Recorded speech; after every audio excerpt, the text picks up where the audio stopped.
Bienvenidos a este bonito piso en Nazaret, en la calle Moraira. Estamos en una cuarta planta sin ascensor, una casa muy luminosa. Como veis, hace esquina, con orientación sur. Esta es la primera habitación de las 3 que tiene la vivienda. A la izquierda tenemos el cuarto de baño, con el termo y la bañera.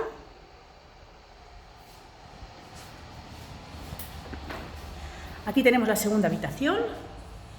Como veis, entra el sol, es muy luminosa. Aquí tenemos la cocina.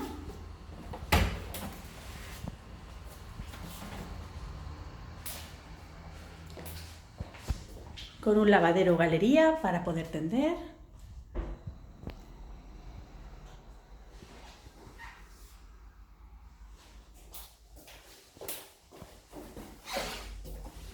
Vamos ahora a la habitación principal.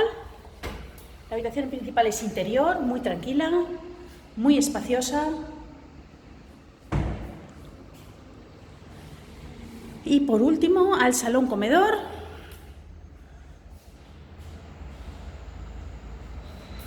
Con un bonito balcón.